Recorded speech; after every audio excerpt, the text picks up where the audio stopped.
آپ دیکھ رہے ہیں نیوز ڈیلی۔ آج ہم آپ کو ایک اور مسلم سائنٹسٹ کے بارے میں بتائیں گے۔ البتانی کو بعض اوقات ان کے نام کے لاطینی ورژن سے بھی جانا جاتا ہے۔ ان کا پورا نام ابو عبداللہ محمد بن جابر بن سنان الحیرانی البتانی تھا۔ البتانی کے والد جابر بن سنان الحیرانی تھے، جو ترکی کے شہر حیران میں ایک ساز بنانے والے کے طور پر کافی شہرت رکھتے تھے۔ اس نام سے اس بات کی تصدیق ہوتی ہے البتانی خود بھی فلکیاتی آلات بنانے میں ماہر تھے اور انہوں نے یہ ہنر اپنے والد سے سیکھا تھا۔ عبداللہ محمد ابن جابر ابن سنان البتانی الحیرانی تقریباً 858 عیسوی میں حیران میں پیدا ہوئے۔ بتانی نے تعلیم سب سے پہلے اپنے والد جابر بن سنان البتانی سے حاصل کی، جو ایک مشہور سائنسدان بھی تھے۔ ان کے بعد وہ دریائے فرات کے کنارے واقع رقہ چلے گئے، جہاں انہوں نے اعلیٰ تعلیم حاصل کی اور بعد میں ایک عالم کی حیثیت سے ترقی کی۔ 9ویں صدی کے آغاز میں وہ سامرا کی طرف ہجرت کر گئے، جہاں انہوں نے اپنی زندگی کے آخر تک کام کیا۔ ان کا خاندان سبین فرقے سے تعلق رکھتا تھا، جو حیران کے ستاروں کے پرستاروں کا ایک مذہبی فرقہ تھا۔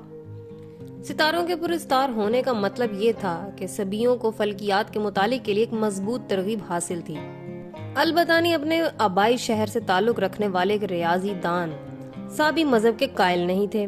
ان کا نام ابو عبداللہ محمد ظاہر کرتا ہے کہ وہ یقیناً مسلمان تھے۔ البتانی نے شام میں انطاکیہ اور الرقہ میں غیر معمولی طور پر درست فلکیاتی مشاہدات کیے۔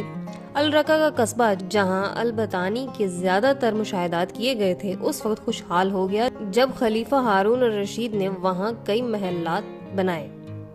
کتاب الفہرست، جس میں مسلم ثقافت کا 10ویں صدی کا سروے لکھا ہوا ہے، اس کتاب میں البتانی کو سب سے مشہور مبصرین میں سے ایک اور جیومیٹری، نظریاتی اور علمی فلکیات اور علم نجوم میں رہنما قرار دیا گیا ہے۔ انہوں نے فلکیات پر کام کیا، جس میں سورج اور چاند کے اپنے مشاہدات اور ان کی حرکات کی زیادہ درست طریقے سے وضاحت کی۔ ایک ریاضی دان طولمی کی کتاب الماجسٹ میں جو کچھ بھی لکھا ہوا ہے، البتانی نے اس سے بھی زیادہ آسان طریقے سے اپنے نظریے کو پیش کیا۔ البتانی کی اہم کامیابیاں کچھ یوں ہیں۔ پہلے انہوں نے 489 ستاروں کی فہرست بنائی۔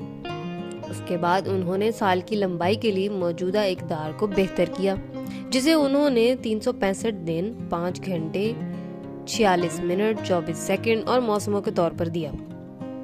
انہوں نے 54.5 انچ ہر سال سماوی کی پیش رفت کے لیے حساب کیا اور چاند گرہن کے جھکاؤ کے لیے 23 ڈگری 35 سیکنڈ کی قدر حاصل کی۔ جیومیٹریکل طریقوں کو استعمال کرنے کی بجائے، جیسا کہ دوسرے سائنسدانوں نے کیا تھا، البتانی نے مسلسی طریقوں کا استعمال کیا، جو کہ ایک اہم پیش رفت تھی۔ البتانی نے دکھایا کہ زمین سے سورج کا سب سے زیادہ فاصلہ مختلف ہوتا ہے اور اس کے نتیجے میں سورج کے کنارے گرہن کے ساتھ ساتھ مکمل گرہن بھی ممکن ہے۔ البتانی کئی وجوہات کی بنا پر سائنس کی ترقی میں اہم ہیں، لیکن ان میں سے ایک وجہ یہ ہے کہ ان کے کام کا ٹائکو برا، کیپلر، گلیلیو اور کوپرنیکس جیسے سائنسدانوں پر بہت زیادہ اثر پڑا۔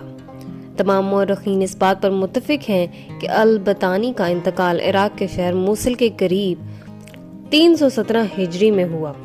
ان کا شمار عرب کے مشہور فلکیات دانوں میں ہوتا تھا۔ انہوں نے اپنی موت تک اپنی ساری زندگی سیاروں اور ستاروں کے مشاہدے کے لیے وقف کر دی۔